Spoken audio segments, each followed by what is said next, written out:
Assalamualaikum warahmatullahi wabarakatuh. Bismillah, alhamdulillah, assalatu wassalamu ala rasulillah, Sayyidina wa maulana Muhammad ibn Abdillah wa ala alihi wa sahabatihi wa man tabi'a sunnatahu wa jama'atah min yaumina hadha ila yaumil ba'thi wan nahdah. Amma ba'd. Yang sangat saya muliakan para sadah alawiyin wa fi muqaddimatihim pimpinan Pusat Al-Wafa bi Ahdillah Habib Jamal, ada Habib Hasan bin Ismail Al-Muhdar, Habib Nizar bin Husni Al-Idrus, Habib Alwi bin Abu Bakar, beserta Sayyidil Habib Ketua Al-Wafa bi Ahdillah Jawa Timur, Habib Khalid Madihid, beserta para habaib, dengan tanpa mengurangi rasa hormat dan ta'zim al-fakir, tidak bisa saya sebutkan satu persatu semuanya yang sangat saya muliakan. Para kiai, wa nakhussu bidzikri Kiai Al-Haj Majdi Ba'ith, Kiai Thaqib Mahfud Abdul Hanan sebagai Rais Syuriah, pengurus Majelis Wakil Cabang Nahdlatul Ulama Tanggul beserta seluruh jajaran para ruasa dan pengurus yang hadir, semua yang hadir pada malam hari ini moga selalu dirahmati, diberkati oleh Allah Subhanahu wa taala. Alhamdulillah, Al-Fakir bisa silaturahim acabis para habaib dan para masyayikh pada malam hari ini di tempat yang mulia ini. Paring sakoni bektoh untuk tormator kepada para ajunan setuju menyampaikan kalimah au kalimatain bin nisbah kalaban acara multaqa mantiki al-wafa bi ahdillah dari Provinsi Jawa Timur. Situng kesempatan yang sangat mulia kangkui Al-Fakir bersama-sama juga al-istifadah kalaban adanya majelis pada malam hari ini.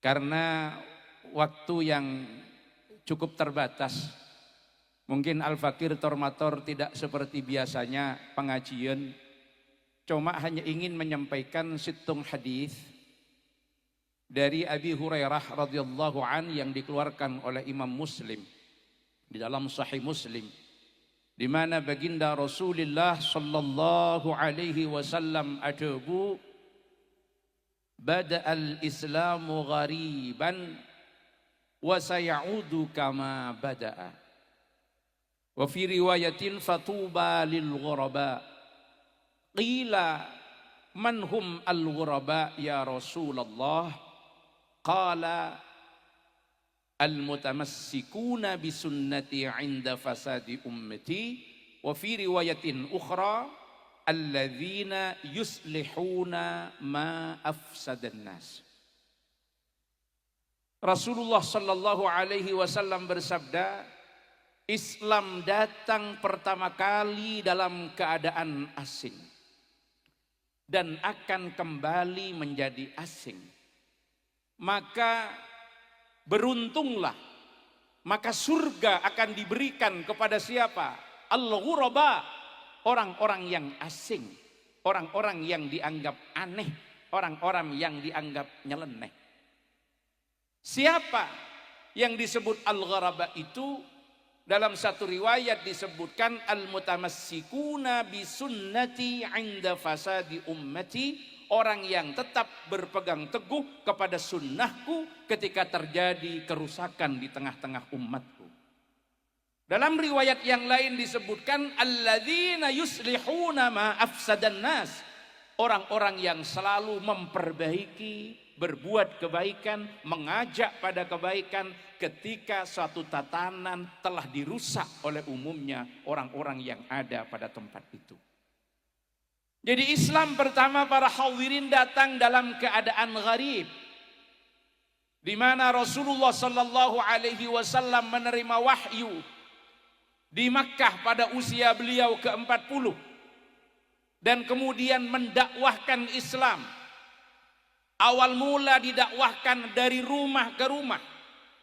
Pendekatannya persuasif dari orang per orang, belum bisa mengadakan kegiatan-kegiatan seperti pada malam hari ini. Kenapa? Islam masih asing. Islam masih dianggap sebagai sesuatu yang aneh, sebagai sesuatu yang baru, yang belum dikenal oleh masyarakat pada waktu itu. Maka sedikit demi sedikit Rasulullah menyebarkan Islam, Rasulullah mendakwakan Islam. Mulai ada ketertarikan dari umumnya orang-orang kufar Mekah, orang-orang kufar Quraisy. Mulai ada ketertarikan kepada Islam.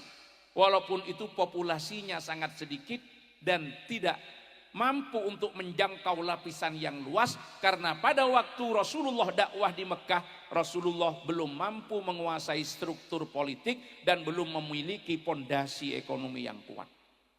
Sehingga dakwah dilakukan dari rumah ke rumah. Dan yang banyak tertarik kepada Islam itu adalah para du'afa, orang-orang lemah, para hamba sahaya. Kenapa? Karena Islam mengajarkan pembebasan, Islam mengajarkan persamaan hak, Islam mengajarkan kesetaraan, bahwa semua manusia di hadapan Allah yang paling utama adalah yang paling bertakwa kepada Allah Subhanahu wa taala. Sehingga ketika ini dibiarkan, maka banyak yang terancam, para kepala-kepala suku, para pemilik-pemilik modal. Nanti kalau disamakan dengan para kaum-kaum lemah, mereka terancam dan mereka tidak mau. Akhirnya apa? Orang-orang lemah yang ikut Rasulullah harus sembunyi-sembunyi dari majikannya. Bahkan ada yang begitu ketahuan disiksa, seperti Sayyidina Bilal bin Rabah yang kemudian dimerdekakan oleh Sayyidina Abu Bakar As-Siddiq radhiyallahu anhu. Nah, inilah perkembangan Islam pada awalnya. Terus Islam disebarkan dari rumah ke rumah, walaupun kemudian tetap ada penolakan dari orang-orang kufar Mekah. Karena mereka tidak mau menerima agama yang baru dan tidak mau untuk bergabung dengan agama yang baru, serta enggan meninggalkan agama leluhur. Akhirnya mereka menemui pamanda Rasulullah sallallahu alaihi wasallam, Abu Talib bin Abdul Muttalib, untuk bernegosiasi agar Rasulullah berhenti berdakwah. Apa yang mereka tawarkan? Lau arada malan laja'alnahu aktsarana malan.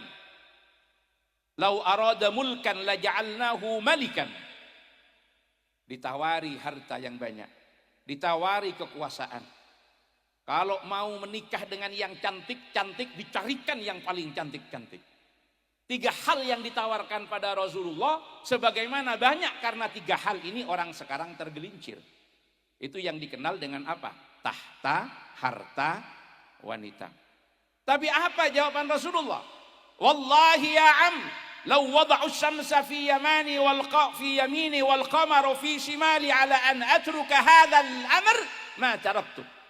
Demi Allah wahai pamanku, kalau mereka meletakkan rembulan di tangan kananku, meletakkan matahari di tangan kananku, rembulan di tangan kiriku, untuk berhenti berdakwah, saya tidak akan berhenti.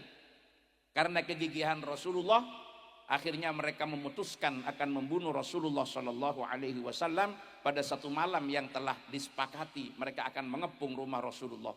Pada saat itu ada perintah hijrah. Ini singkatnya.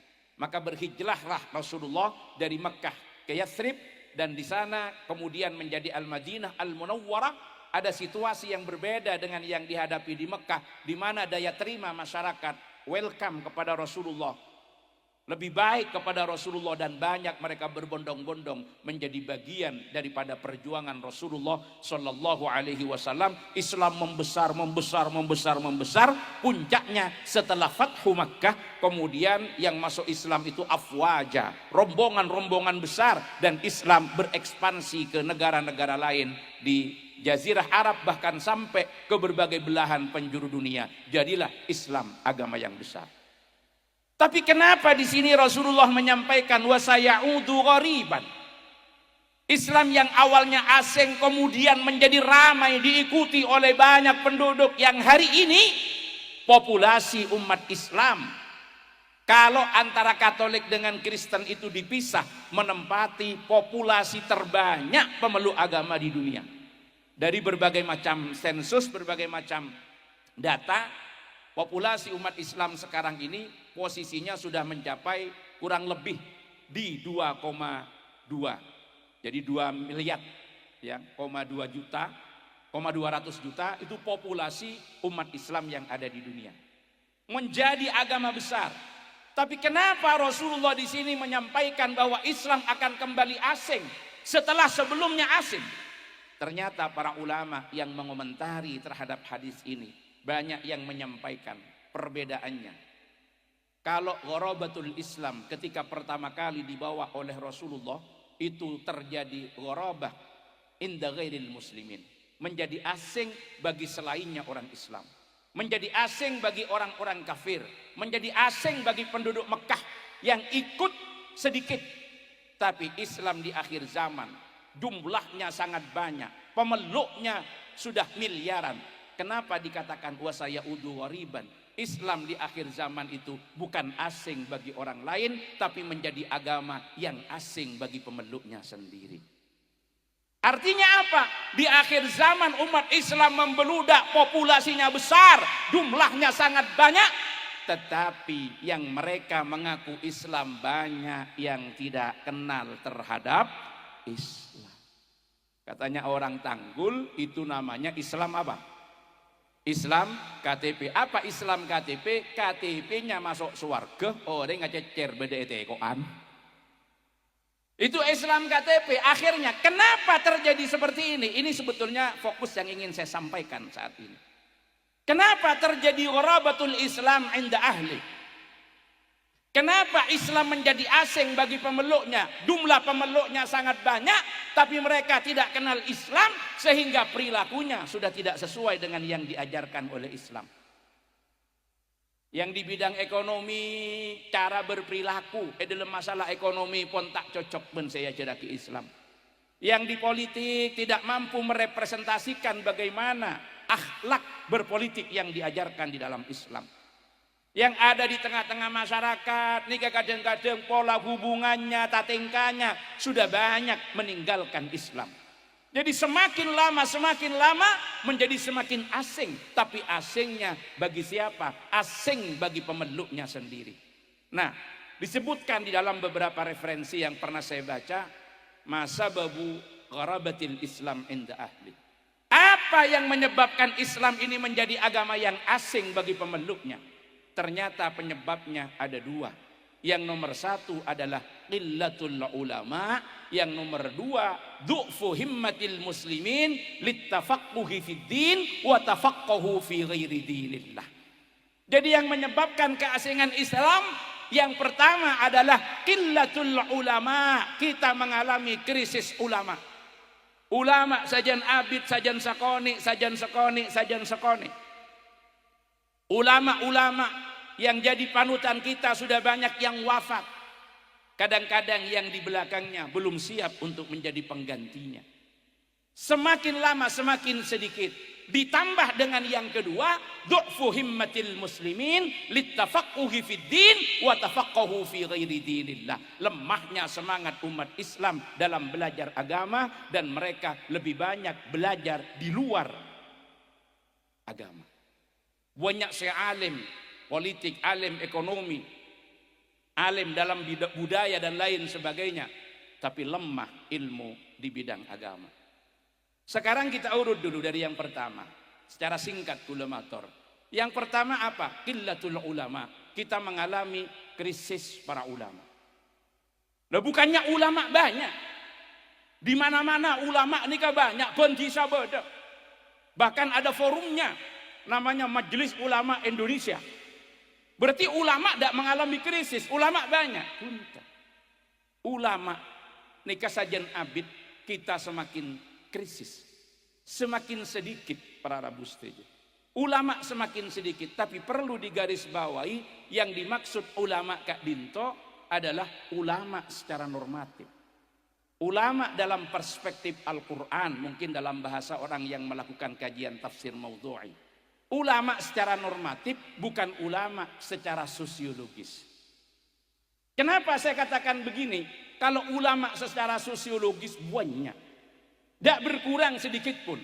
Siapa ulama secara sosiologis? Ulama secara sosiologis mereka adalah orang yang disematkan gelar ulama kepadanya oleh orang lain, entah memenuhi kriteria atau tidak. Saya agak tertarik tadi dengan muqaddimah yang disampaikan oleh Habib Abdullah bin Alwi yang kita kenal dengan Habib Fikih. Jadi kalau Habib Abdullah bin Alwi itu nama siang Habib. Kalau Habib Fikih nama malam. Beliau ini menyebutnya tepat, Pak.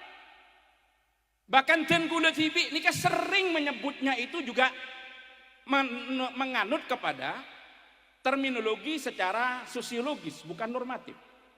Beliau menyebut yang saya muliakan para sadah alawiyin dan para kiai. Akhirnya saya ikuti beliau itu dalam muqaddimah saya. Karena kulit juga terbiasa menyebutkan, walaupun yang saya maksudkan itu ulama sosiologis. Di majelis-majelis NU, saya selalu mengatakan, mata NU beda dua. Habaib ben ulama, ulama ben habaib. Tapi maaf, ini adalah sebutan ulama sosiologis. Benih ulama normatif. Karena mungkin kata ulama ini telah mengalami perluasan dan penyempitan makna. Ada tawassu, ada tasghir. Ada perluasan, ada ekspansi makna, tapi juga ada penyempitan makna. Maksudnya apa? Perluasan makna yang sejatinya bukan ulama kepada mereka disematkan ulama yang seharusnya masih masuk kategori ulama tidak disebutkan kepadanya ulama. Yang paling berbahaya ketika teks keagamaan terkait dengan ulama kemudian disebutkan secara tidak tepat, malah kadang-kadang digunakan menafikan yang lain. Ini harus menjadi kesadaran kolektif. Kenapa demikian? Ulama renung, ini kesalahan sosiologis dari cak-caan. Mohon maaf, akhir-akhir ini kan banyak yang memperdebatkan. Kemudian menyampaikan sebuah hadis, misalkan al-ulama warasatul anbiya akrim bihim warisan aw mawrusan wa innal anbiya alam yuwarrithu dinaran wala dirhaman walakin warrathu ilman faman akhadahu faqad akhadha bihadzin wafirin. Akhirnya ada yang dengan pede menyampaikan, afwan ya para habaib. Ternyata teksnya di sini yang dapat privilege, yang dapat keunggulan yang disebut waris Nabi itu ulama, bukan habaib. Akhirnya mereka mengatakan begitu. Intinya apa? Terjadi diametral, seakan-akan nomenklatur ulama tidak bisa dimasuki habaib. Sehingga nomenklatur ulama yang ada di dalam an-nusus asy-syar'iyyah, baik di dalam Al-Quran ataupun dalam sunnah, itu disematkan kepada ulama yang habaib tidak boleh masuk ke situ. Ya karena memang secara sosiologis kita sering menyebutkan yang mulia para ulama dan para habaib, seakan-akan di habaib tidak ada ulama. Ini adalah kesalahan fatal walaupun berangkat daripada kesalahan secara sosiologis. Jadi ketika privilege itu muncul dari Al-Quran maupun dari sunnah menyangkut para ulama dan tidak ada kalau kita cari, kadang-kadang kan orang mengatakan begini, coba cari teksnya di mana yang mengatakan al-habaib warasatul anbiya, yang enggak ada, memang enggak ada. Munculnya juga di belakang, penyebutannya juga di belakang, maka bagaimana mungkin akan mencari teks keagamaan tentang ini? Tetapi yang tidak boleh disalahpahami adalah kenapa tidak bisa masuk kepada nomenklatur ini? Ini yang salahnya salah fatal. Lah sekarang siapa ulama sebetulnya? Secara singkat saya matur nih, tidak tahu singkatnya sampai gimana nih saya singkatnya. Karena saya mau ngaji ke gunungan, beta kok kening tola, mentek yang tadi ke gunungan tuh kan Habib Abdul Qadir itu. Saya mau naik gunung ke atas Sumber Baru terus naik ke atas Kadung Janjian. Jadi siapa yang disebut ulama?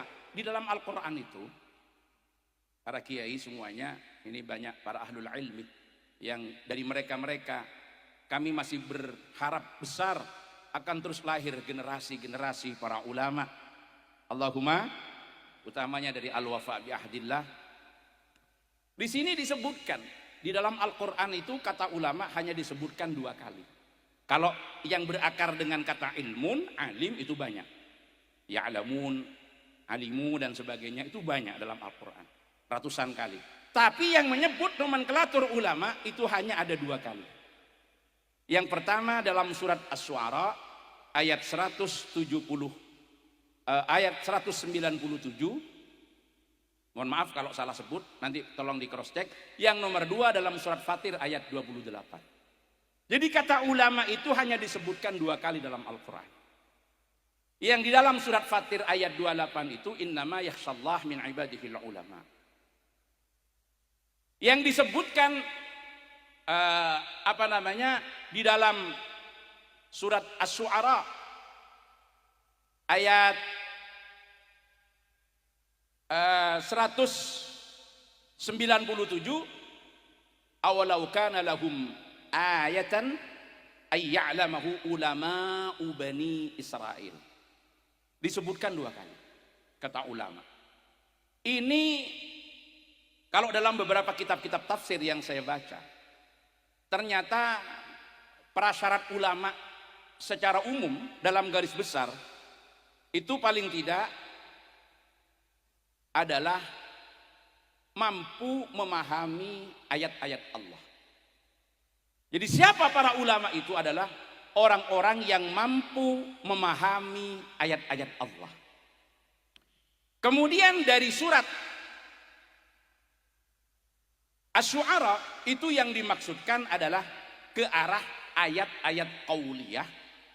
Yang dari surat Fatir ke ayat-ayat kauniyah. Jadi dalam Asy-Syu'ara itu diawali dengan wa innahu latanzilu rabbil alamin nazala bihir ruhul amin ala qalbika litakuna minal munzirin bilisanin arabiyyin mubin wa innahu lafi zuburil awwalin awalau kana lahum ayatan ay ya'lamahu ulama'u bani Israil. Jadi ini terkait dengan ayat-ayat qauliyah. Artinya dari sini apa kriteria para ulama?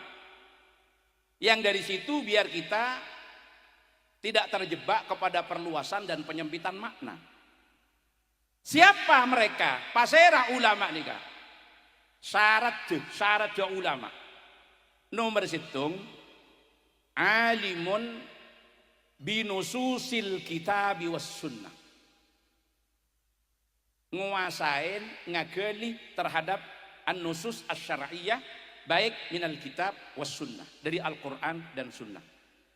Berarti kalau alimun dak ka Al-Qur'an jan gele harus menguasai tafsir dan ilmu tafsir. Yang salah satu definisi singkatnya disebut ilmun yufhamu bihi kitabullah al-munazzalu ala nabiyyina Muhammadin sallallahu alaihi wasallam wastikhraju ahkamihi wa hikami. Ilmu untuk memahami kitab Allah, Al-Quran maksudnya, yang diturunkan pada Rasulullah dan mampu menggali kandungan hukum dan hikmahnya. Apakah ulama itu syaratnya harus hafal Al-Quran? Tidak. Tetapi harus menguasai dan memahami terhadap Al-Quran, sehingga walaupun tidak betul-betul pol penguasaannya, minimal dia dapat kembali kepada Al-Quran ketika dia menghadapi berbagai persoalan dan harus mengembalikan kepada Al-Quran. Ini nomor 1, syarat ulama. Nomor 2, gelak bil kitab was sunnah. Saya nomor 2, alimun bimasailil ijma'. Mengerti dengan persoalan-persoalan ijma'. Ringkasnya ini ada pada yang nomor 3, alimun bi usulil fiqh. Ngerti dengan usul fiqh. Kemudian alimun bil lughah al-arabiyyah. ngerti bahasa Arab.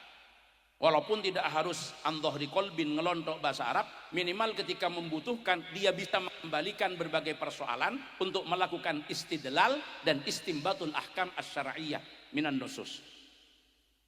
Itu kriterianya. Kemudian ternyata ada syarat yang keempat. Yang berikutnya entah kelima atau keberapa tadi, waqad talaqqa ala yadil masyayikh. Waqad talaqqal ilma ala yadil masyayikh. Betul-betul ngaji kepada guru yang sanad keilmuannya dapat dipertanggungjawabkan, sanad keilmuannya bersambung kepada baginda Rasulullah Shallallahu Alaihi Wasallam. Sehingga ini akan mengeluarkan ulama-ulama produk YouTubia, Facebookia, ulama-ulama produk-produk digital yang kadang-kadang tak etemu munduk ke nengeka emma kir-kira nengeka emma tomana tapa ngak napa toman kelaparan dek remanange ponduk tahu-tahu pas kemudian muncul sudah menjadi ulama. Ini syarat didasarkan kepada yang pertama. Kalau yang kedua paling enten alimun bimasalihil ibad, sekaligus mampu mengungkap rahasia-rahasia ciptaan Allah Subhanahu wa taala. Karena itu ayat itu kan yang kedua tadi, yang inna ma yasallahu min ibadihil ulama, diawali dengan alam tara annallaha anzala minas sama'i ma'am fa akhrajna bihi minas samarati mukhtalifan alwanuha wa minal jibali judadun bidun wa humrun mukhtalifun alwanuha wa gharabi busuk. Kemudian kepada ketentuan-ketentuan daripada ulama itu adalah innama yasallaha min ibadihil ulama. Artinya apa-apa? Ngerti terhadap ayat-ayat kauliyah, paham terhadap ayat-ayat kauliyah, dan persyaratan mutlaknya yang menghubungkan keduanya ini dari pengertiannya terhadap ayat-ayat kauliyah dan pengertiannya terhadap ayat-ayat kauliyah menjadikan mereka khasyah ilallah. Puncaknya di sini. Andi takok dek Guste Allah. Bahasa Madura na kembanga pasera ulama orang seandi ilmu yang ilmunah ngibetako ke Allah.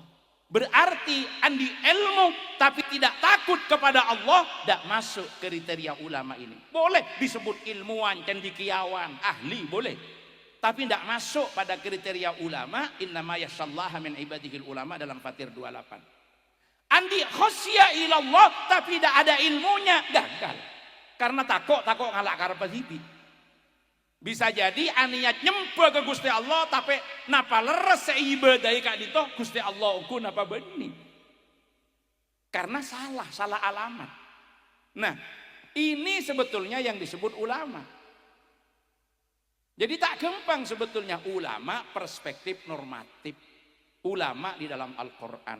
Ulama ini yang mendapatkan privilege tadi.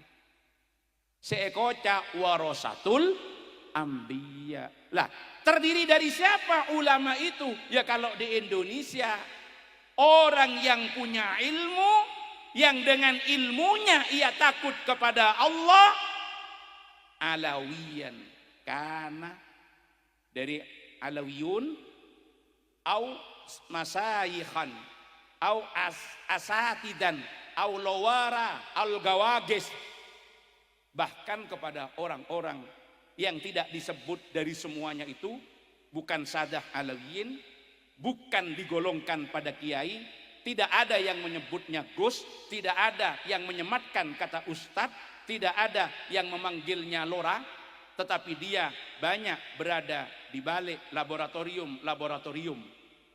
Kemudian banyak melakukan penelitian secara empiris terhadap tanda-tanda kebesaran Allah, yang hasil penelitiannya melahirkan sebuah keilmuan yang manfaat untuk umat dan membawa dirinya khasyah ilallah subhanahu wa ta'ala. Ini justru yang saya katakan tadi terjadi penyempitan juga dan sering tidak dijangkau dengan kata ulama. Makanya para rabustanya yang dikatakan qillatul ulama, ya ulama ini yang sekarang ini yang banyak kiaiat, pasti tidak akan pernah kurang stoknya. Di mana ada kiai mati, penggantinya banyak. Kadang kiainya 1, putranya 10, jadi kiai semua. Berarti kita tak kekurangan stok para kiaiun. Apakah kita akan kekurangan stok para habaib dari Sadah Alawiyyin? Tak kekurangan stok, banyak di Indonesia sudah jutaan. Apakah kita akan kekurangan stok para gawages? Enggak, banyak gawages lora, banyak.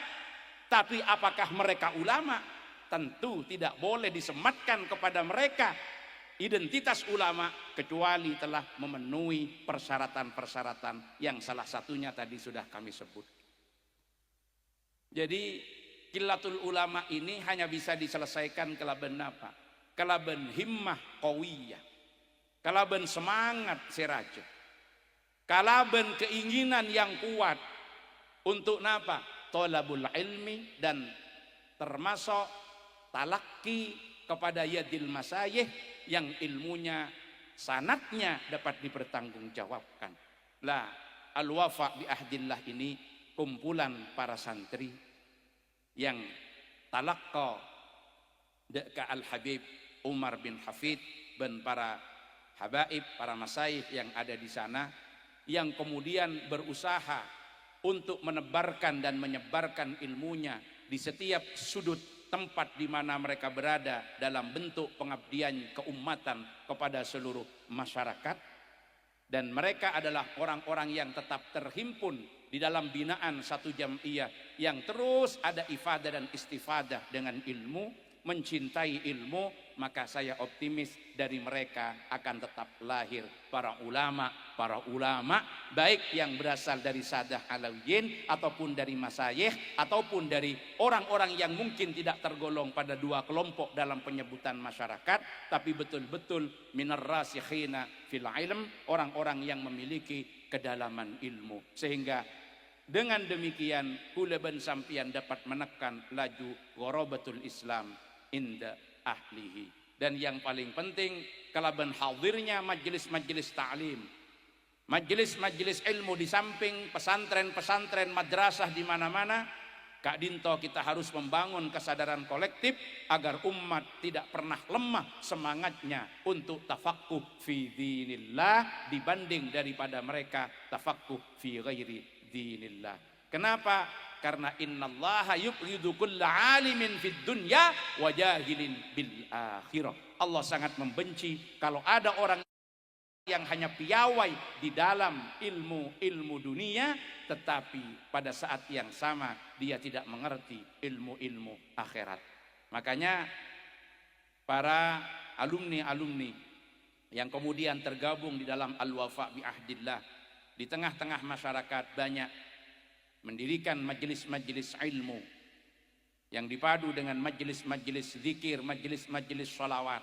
Di samping mendirikan lembaga-lembaga pendidikan, ini tidak lain kecuali mereka akan mengambil wirathah ilmiah dari baginda Rasulullah sallallahu alaihi wasallam, di samping wirathah khuluqiyah dan wirathah jihadiyah. Jadi yang perlu saya tekankan pada malam hari ini, tore dengan pemahaman kulo lan poro panjenengan semua kepada siapa yang sebenarnya dikatakan para ulama, hendaknya kita menyematkan kata ini secara tepat, tidak memperluas makna sehingga menjangkau yang bukan ulama disebut ulama, tapi juga tidak melakukan penyempitan makna karena yang seharusnya juga bisa masuk dalam kategori yang ulama tapi kemudian tidak disebutkan sebagai ulama. Jadi tak usah kongakopole kepada teks. Ini teksnya yang ada, al ulama warasatul anbiya, bukan al habaib warasatul anbiya. Tak kok saya ngocak ngak nikah menunjukkan kebodohannya. Jadi karpa taroma penterapat dengar, tapi kemudian yang tampak adalah kebodohannya. Karena tidak ada di dalam referensi-referensi yang kita baca yang harus mengeluarkan ahlul ilmi yang dengan ilmunya membawa khosyah kepada Allah untuk dikeluarkan dari terminologi ulama sebagaimana yang disebutkan di dalam Al-Quran. Makanya yang tepat kalau mau dibedakan para habaib dan para kiai, karena keduanya bisa masuk dan bisa tidak pada nomenklatur ulama. Jadi tidak lagi disebutkan para ulama dan para habaib, karena ketika disebut demikian maka seakan-akan habaib tak bisa masuk ke ulama. Itulah yang dipahami oleh orang awam dan akibatnya akan menjadi klaim-klaim terhadap tek-tek keagamaan yang dilakukan sepihak secara tidak tepat. Intinya kula ben panjenengan melanjutkan apa yang ditinggalkan oleh para leluhur kita, yaitu orang-orang yang selalu memiliki semangat di dalam dakwah ilallah, menyebarkan ilmu ke tengah-tengah masyarakat agar supaya masyarakat paham terhadap agama. Ketika paham terhadap agama, maka Islam tidak lagi menjadi gharabah bagi mereka. Islam tidak lagi menjadi asing, sehingga perilakunya yang mereka lakukan dalam kesehariannya akan tetap sesuai dengan ta'alimul Islam, sesuai dengan ajaran-ajaran Islam, dan mereka menempatkan secara semestinya dan meninggalkan hal-hal yang tidak ada gunanya di dalam kehidupan mereka. Inilah warisan-warisan yang ditinggalkan oleh leluhur kita.